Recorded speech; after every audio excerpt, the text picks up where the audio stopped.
से पहले काफ़ी ज़्यादा मैंने वीडियो बनाया कि सैलरी कैसे आप इंक्रीज कर सकते हो, लेकिन आज की इस वीडियो में मैं बात करने वाला हूं कि फार्मा इंडस्ट्री आपको कम सैलरी क्यों देती है as compare to IT sector, है ना गाइस। तो आज का जो वीडियो होने वाला है वो काफ़ी ज़्यादा इन्फॉर्मेटिव होने वाला है। तो अभी तक इस वीडियो को लाइक नहीं किया तो लाइक करना, चैनल को सब्सक्राइब नहीं किया तो सब्सक्राइब कर देना, क्योंकि गाइस आपके एक लाइक और सब्सक्राइब से मुझे मोटिवेशन मिलता है। मैं जॉब के बाद जब थका थका आता हूँ और आपका लाइक देखता हूँ अपने चैनल पर और व्यूज़ देखता हूँ तो उससे मोटिवेट होकर मैं वीडियो बनाता हूँ। तो लाइक और सब्सक्राइब जरूर कर देना, मैं आपको वादा कर रहा हूँ अच्छा नॉलेज आपको लाकर दूंगा। तो गाइस चलिए वीडियो स्टार्ट करते हैं बिना देर किए हुए।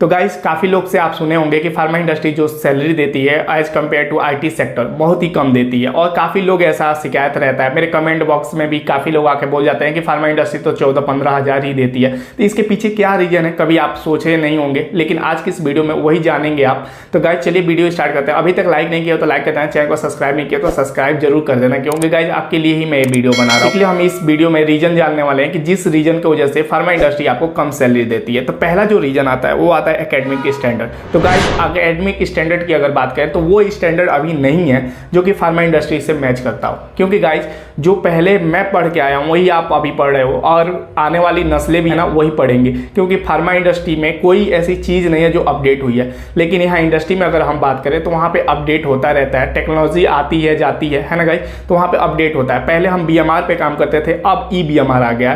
तो ये चीजें सीखने को नहीं मिलता है आपके कॉलेज या यूनिवर्सिटी में। और को बता दें इसका मेन रीजन जो है वो आपके टीचर हैं, क्योंकि टीचर ही अभी इंडस्ट्री में कभी काम नहीं किया और वही जाकर वहां पे पढ़ा रहे हैं, है ना। तो गाइस वो कभी अपडेट होंगे नहीं। अगर मेरे जैसे टीचर, अगर जैसे मैं इंडस्ट्री में काम कर रहा हूं और फिर मैं आपको आकर क्लास लूं तो मैं वो चीजें बता पाऊंगा जो चीजें मैंने देखा है, मैंने फील किया है। तो जो भी फार्मा इंडस्ट्री आपको पढ़ाता है वो या तो टीचर एक्सपीरियंस लिया होता है या उसी से क्वालिफिकेशन अपना किया होता है, उसी के बेसिस पे वो पढ़ाता है। यानी उसको भी थ्योरी नॉलेज है और आपको भी थ्योरी नॉलेज है, तो दोनों नॉलेज इक्वल है। अगर वो बंदा इंडस्ट्री में अगर काम किया फिर आपको पढ़ा रहा है तो वो काम आने वाले हैं। लेकिन अगर वो बंदा पढ़ा ही नहीं हो और ना ही इंडस्ट्री में काम किया हो अच्छे से, तो क्या ही पढ़ा सकता है, क्या होप कर सकते हैं। तो गाइस इसके बारे में पीसीआई को जरूर सोचना चाहिए, अपने स्टैंडर्ड को या कोई ऐसा रिक्वायरमेंट लाना चाहिए जिसके अंदर में फार्मेसी में इंडस्ट्री में जो पढ़ाना चाहता है फार्मा इंडस्ट्री, वो फार्मा इंडस्ट्री में काम किया हो या उसका बैकग्राउंड फार्मा इंडस्ट्री से रिलेटेड हो, तो उसी को पढ़ाने देना चाहिए। तब ये से जाके अपडेट होगा और चीज़ें हमें सामने आएंगी और सैलरी बढ़ने की चांस बढ़ जाएगी। आज बात करते हैं दूसरे रीजन की। तो दूसरा रीजन जो आता है वो आता है प्राइस इरोजन इन जेनरिक बिजनेस।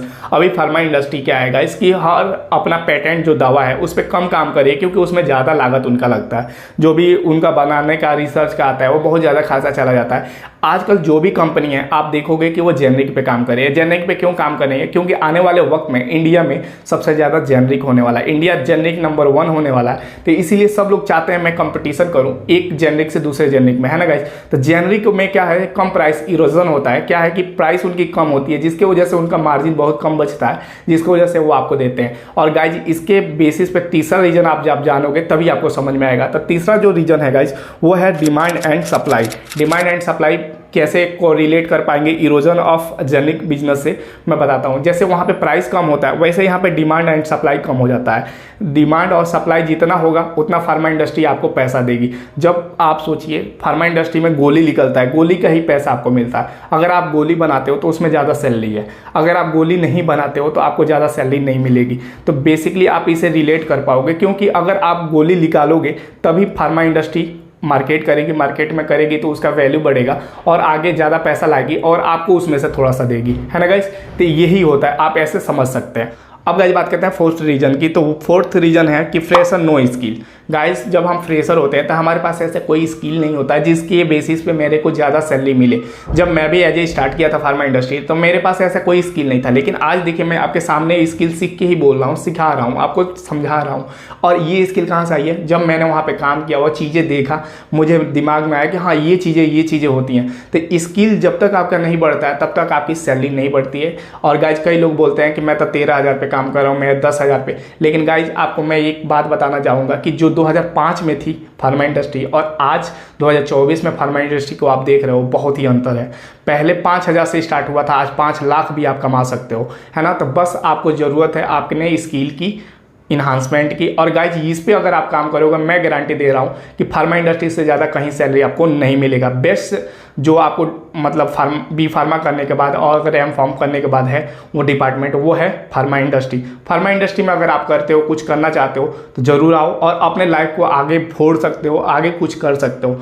जितने भी लोग बोलते हैं कि फार्मा इंडस्ट्री बेकार है, कम सैलरी मिलता है, लेबर जैसा वर्क है, वो फार्मा इंडस्ट्री या तो देखे नहीं है या तो उसके अंदर कभी गए नहीं है। जो देखा है वो कभी नहीं भूल सकता। होप गाइस आज का वीडियो है जो आपको काफ़ी ज़्यादा इन्फॉर्मेटिव लगा हुआ तो लाइक कर देना, चैनल पर नया हो सब्सक्राइब कर देना। और गाइस देख रहे हो कि मैं इतना गर्मी में आके जॉब से मैं वीडियो बना रहा हूँ, तो गाइस इसके लिए लाइक, सब्सक्राइब और कमेंट जरूर करके जाना, क्योंकि गाइस आपके कमेंट जब मैं पढ़ता हूँ ना तो मेरा दिल गदगद हो जाता है कि नेक्स्ट वीडियो मैं किस पे लाऊं ताकि मेरा सब्सक्राइबर को अच्छा नॉलेज मिल पाए। तो सब्सक्राइब करके और नीचे कमेंट जरूर कर देना। डबल बार सब्सक्राइब ना करना गाइस, है ना, एक बार सब्सक्राइब करना है और नीचे कमेंट करके जाना है। अभी तक सब्सक्राइब कर दियो तो लाइक कर सकते हो उसके जगह पे। चलिए मिलते हैं एक नेक्स्ट वीडियो में नए अंदाज में, तब तक के लिए रखिए अपना ख्याल, अपने फैमिली का, साथ में इस फैमिली का। Take care, bye bye.